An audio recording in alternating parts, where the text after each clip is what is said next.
nhớ xong bây giờ không dư cho nên thì chỉ số tôi nó nó chơi ưu tôi vừa đông mua vật chế nó nè mua khát treo sẽ tới sáng sẽ vừa trả lúc trả nè trả lo thì vừa trả lo lại đó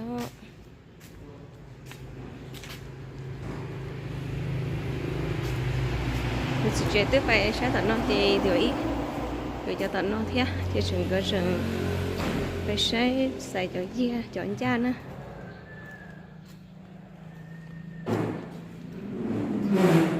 nó mà đông vào chế bỏ chế mà chỉ sắp lại lỡ mua nhé đi chạy vô trả theo đi bắt tàu chế nhỏ đi luôn đâu chỉ sắp lại giờ bỏ là kỹ cơ đi á chạy vô trả theo bỏ tàu nhỏ bấm ba tàu đi chơi tàu bỏ đi kỹ cho nó chơi xuống nhé bị chưa sớm rồi bỏ tàu ấy con gội sáng cũng nó đầu cả liền đi luôn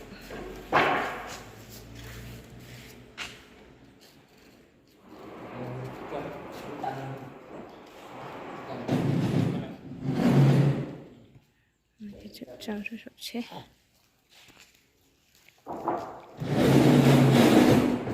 lúc nào thôi bỏ ta rồi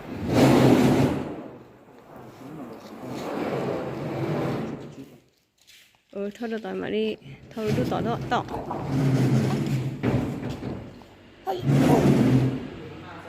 đâu nó có sắp lại nữa hắn đó cứ nghe trận đâu nó có sắp lại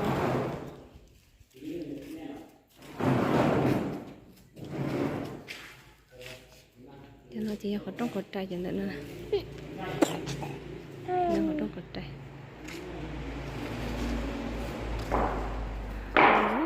cao từ hơn đâu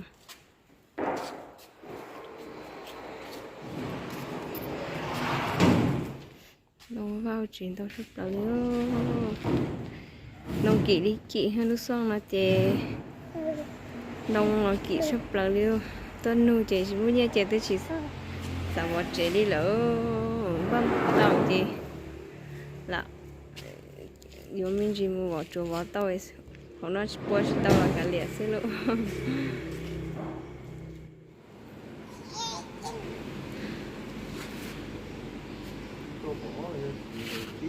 tôi mò ní à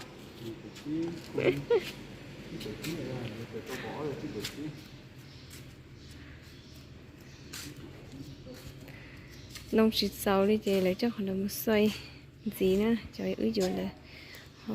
cho mê rồi cho đó lo rõ là chị lấy cho một xoay mê rồi nữa chị sẽ nhớ to sẽ lấy chị mà thông mà đi thông một xí nữa nè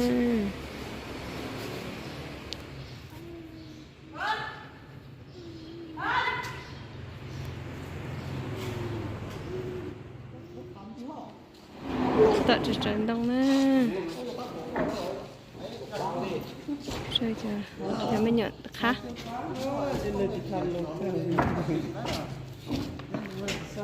chơi chờ khá nữa nè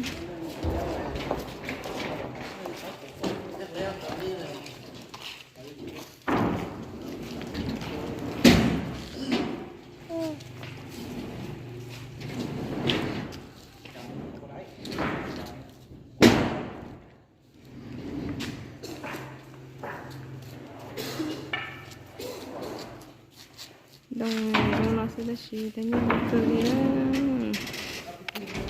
chỉ dùng nó chỉ tao đi chị thì tao dùng điện thế này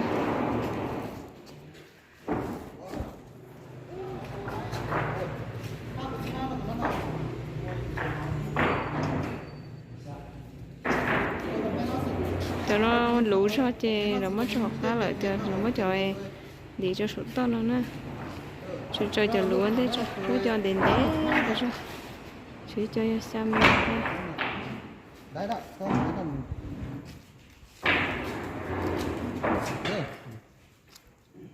thấy chưa nào nông tiền ta gửi vào đây chỉ đó có rồi cho lại đây chỉ áp chỉ cho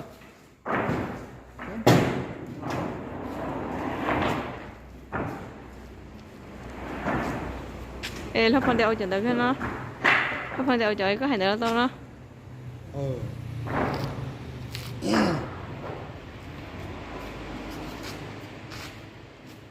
một xe để tôi để khâu nó chỉ chỗ này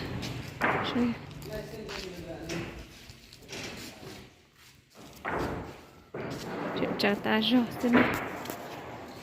chơi giờ tận nó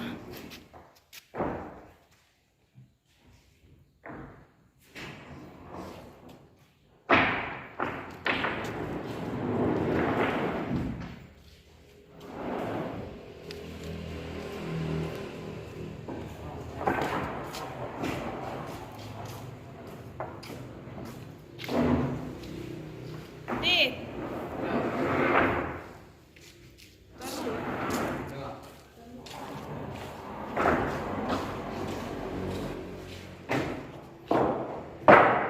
nó chỉ là sẽ giờ đông lo cho khách lo cho nó này cho khách trua chứ sẽ giờ đông nó sẽ bây giờ chết tù chết tù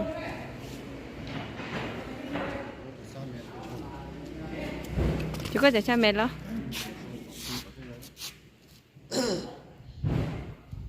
mới xa mệt bỏ thêm mệt nữa để có bao nhiêu nhà bỏ bây giờ mấy đèn ngheตัวนี้ cái kénคือเยอะ แกนะ cái câu cho thượng cho เขาตุ้มแดง chỉตัวlúc mình đi thế trong cái thế trời có gì em gì thế này ngã mấy này mình đá ra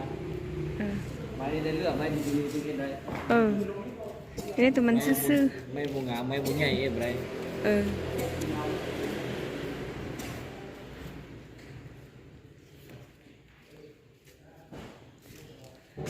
ấy có bao sai โอ้ sai ยรถถอยอ่ะ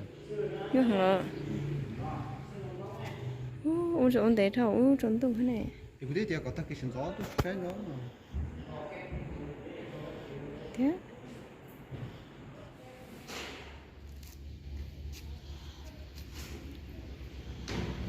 cho nên cho mấy cho lú rồi cho bắt ta lại thế เดี๋ยวสู้แม่ cho đấy từ lâu mệt rồi nè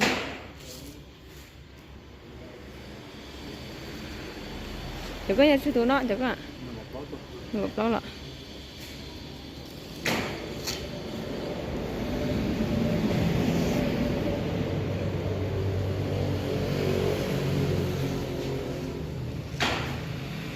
xài cho hộp cá có cho có không có yeah. Ừ cái thứ con cũng đúng ha thứ gì à cái gì tụ nó gì ở tụ coi chứ gì tụ nó chỉ chơi gì hả อืม tụ nó tỏi nhau sao rồi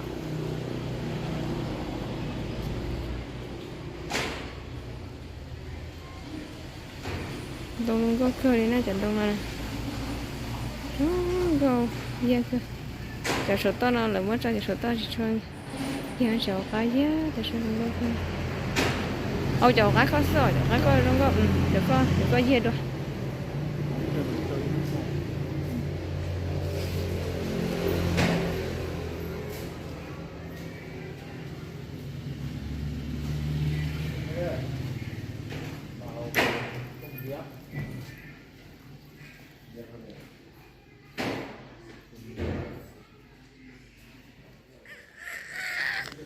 ok giờ nó cho tiền đế nó cho nó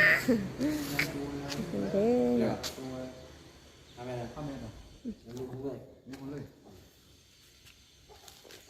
cái nó hay mệt chứ mua rồi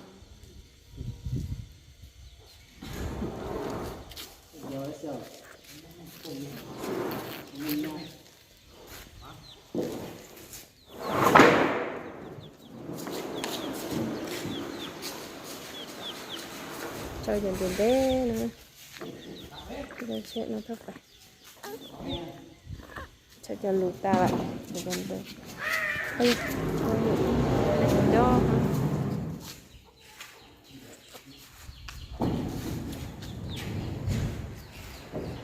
sao đây tôi gọi gì hả chị nè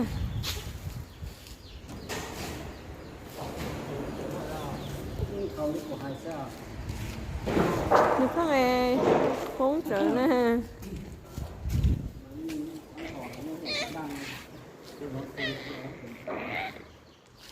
đi gì thôi lại đi gì chứ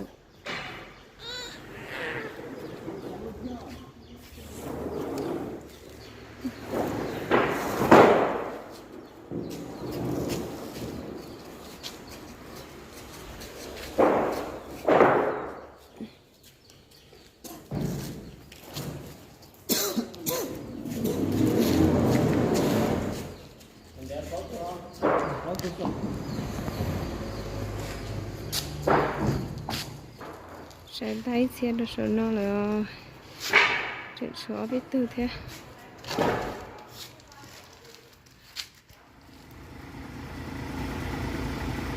đã muốn đồng ý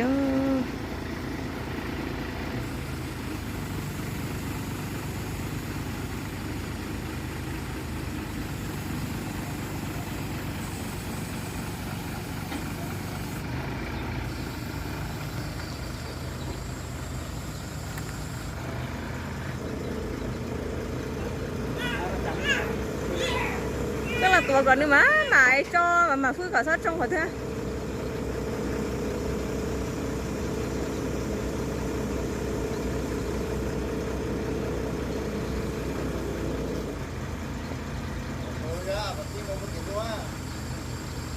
trong tí á đâu có sao cả liền mà thôi trong tí này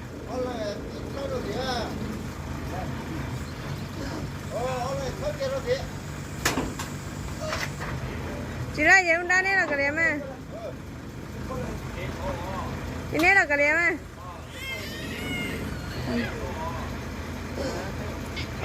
ô có xa rồi mà cho có xa rồi mà chưa có cho còn nước sắm mới à ha còn nước sắm mới à cơ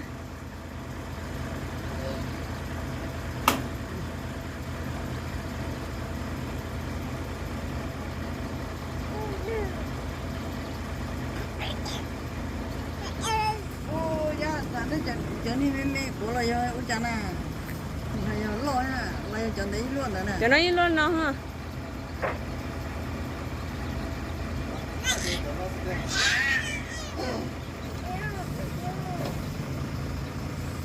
một đầu về cơ đầu đấy lúc lúc nào mà đâu tao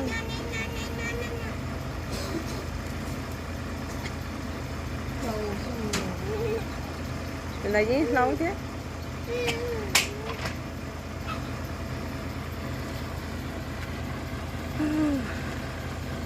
xe chẳng là để theo mà chạy nhau xe đâu xe rồi đông tả là số xe theo trả liêu ban đầu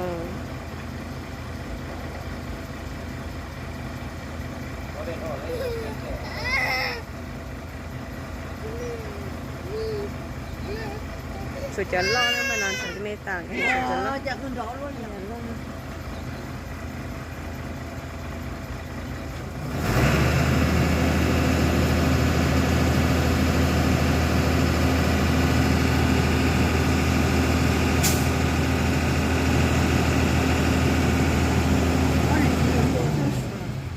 luôn ha nhỏ có mấy thì mình nhỏ ha đi từ sao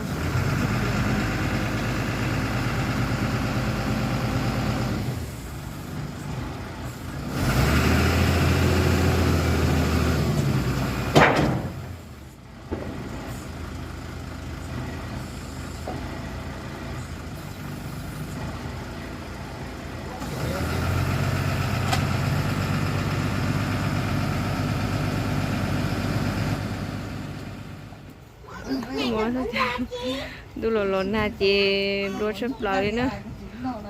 chị đu xe nhập vào tự tao sẽ chị chứ là một đề bể nó chị mà đi chơi bể nó lọ xin nữa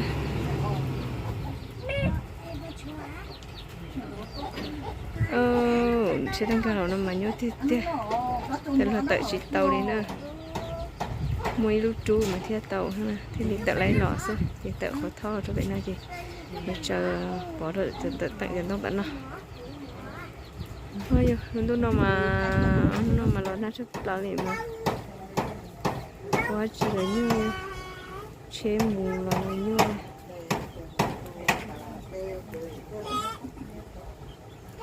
Chó con cổ uống lên đi. Tôm anh ấy nào. Nó hơi nhẹ hơn người ta còn phải chịu mỏ ha.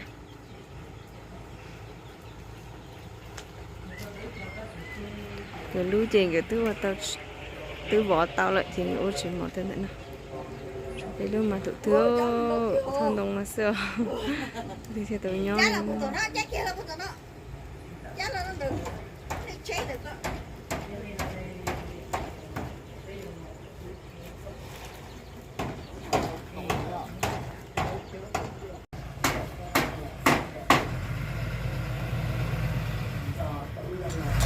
Chuyện lạ đó.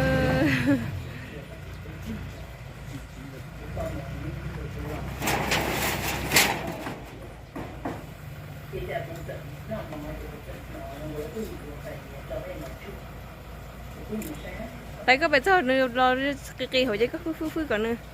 ti còn nữa tới rồi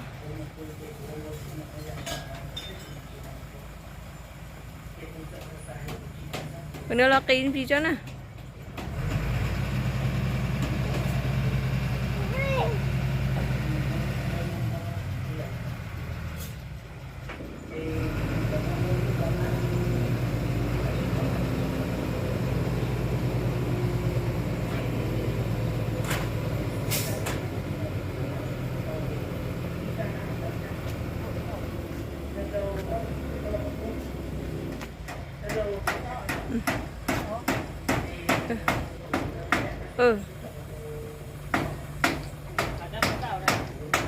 đâu tao lâu con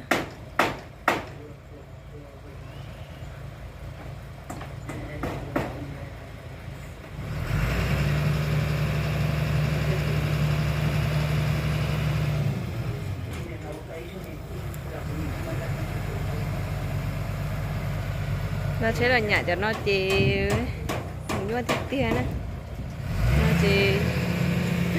cái gì có chế cho chị nhiều quá thổi về và lưu trú nhớ bố về cô tập trú mà thế thì có trú lấy tay hết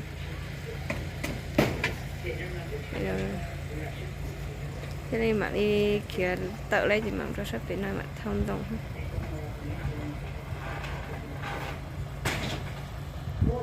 nhiều thì mình nhủ gì cho thay đây cho hơn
nó chỉ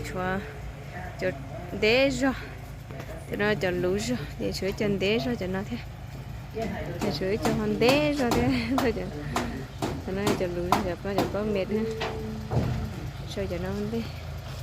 bây giờ đế nó trôi rồi có gì đâu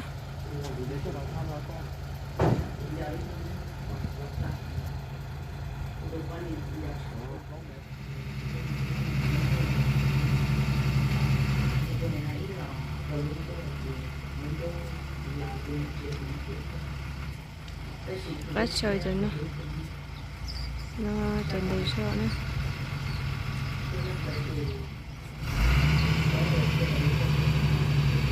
đu mà đu chia sữa nó nào mà nó nào ra được bên nào đu chơi đu chia ha à chưa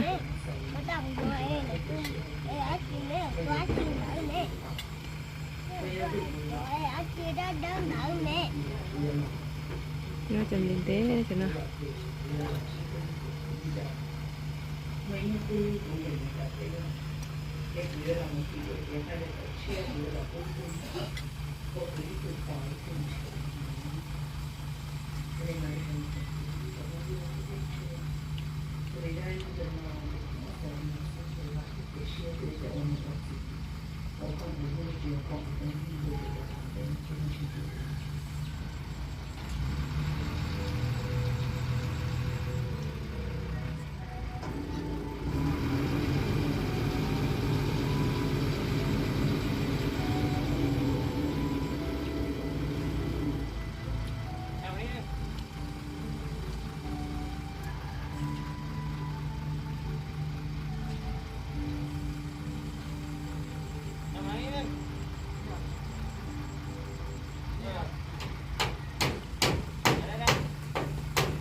tay cái đó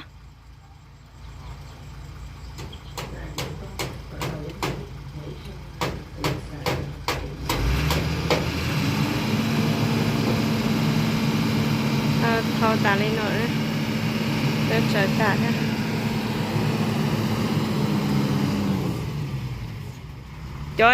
cho tao cá nó cho chị mẹ bố chơi xuống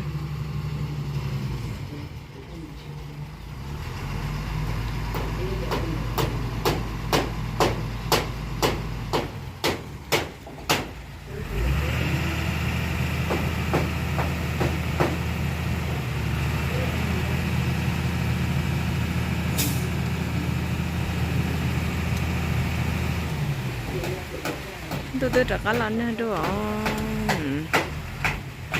Nó mà nó xếp lại đi ở nó lọt chỗ lọt săn này mọi này nó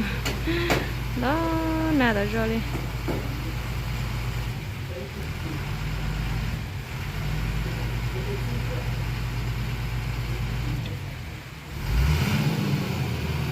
thả luôn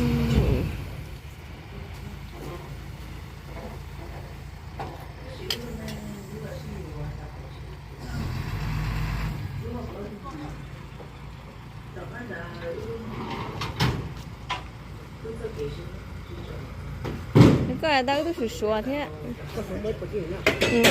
tôi tôi sửa thế xuống có mua thế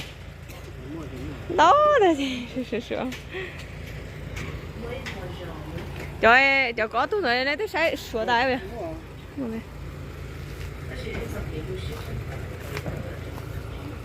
thôi ta chuẩn thế nọ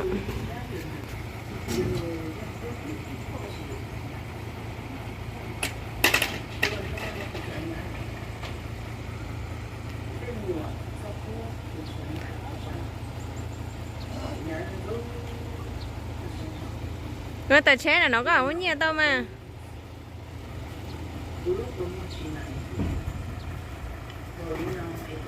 alo chị chết rồi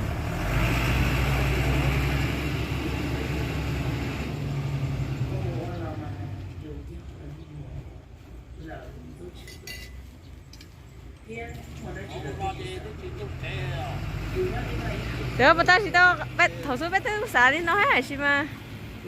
để mất cho hậu nó thế đi dê nè hà thế sẽ có chỉ đâu bao nhiêu đâu ạ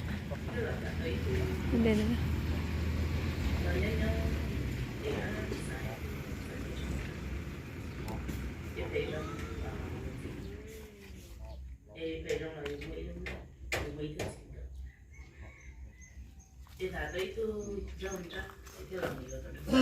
rồi muốn nhiêu rồi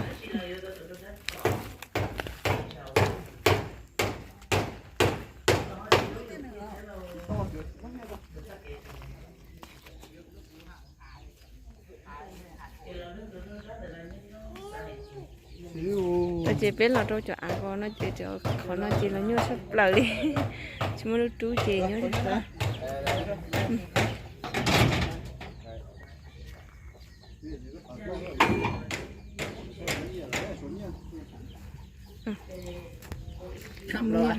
ไม่น้อย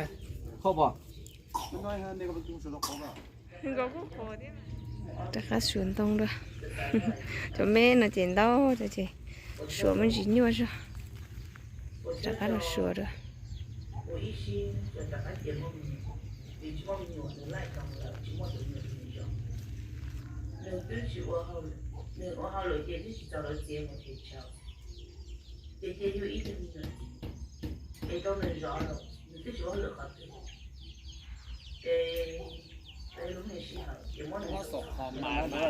họ bỏ Nó mà năm ấy.เอาอันโกท่านะ Cất mà nào. เดี๋ยวนี้อย่างนึงเต้าหัว แม่นแล้ว ชัวตาแล้วน้องก็ที่จะตักเอามันก็ชัวขึ้นจะตักเอามันไหนจะมันเท่ากับไก่มันเท่ากับบ่ฮอดนั่นน่ะ โอ้มือเลยให้น้ำละเอียดน้ำเดียว เอาก่อนนัดเท่านึงแล้วแต่ว่านับไปนับมา Món này nếu món này sáng cho em nó mà đi xuống mà đi em ขี้นี่แน่นอนตามมา ข้าวก็ท่าท่าน้ำไฟท่าแล้ว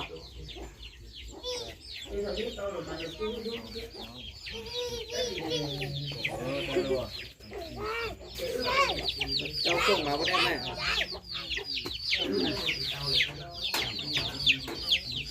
อันเจ้าโทรหาเบอร์เมียค่อยเอาไหมนั่นแหละ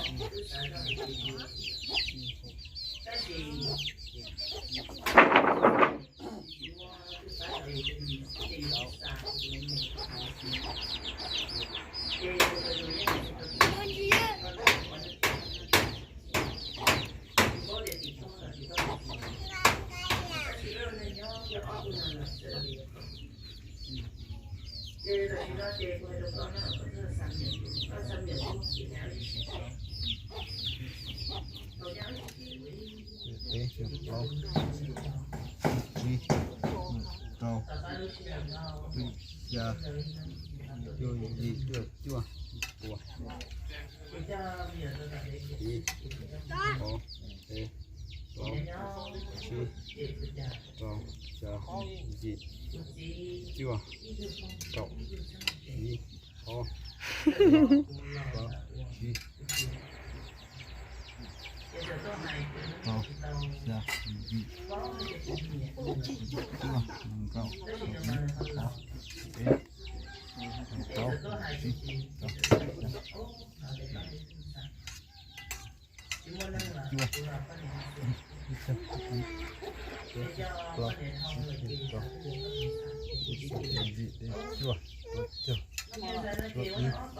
Cái đồ ha bây giờ ở đâu hả họ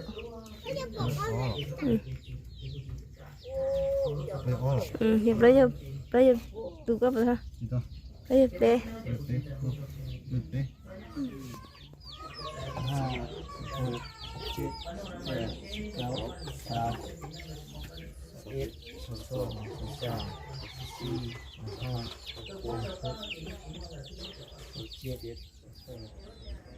lúc đó chỉ thon tông là sao chế đó trồng cũng như là trồng gì trồng sai xóa lắm nè thì tôi cho nên sẽ hỏi tôi muốn nông gì đó cho nên cho gì thế cho không cho dư số lần số tuổi nữa tôi cho nên lúc này số lần số tuổi bên mà lấy sinh chi nó chưa tôi cho nên số lần số tuổi nữa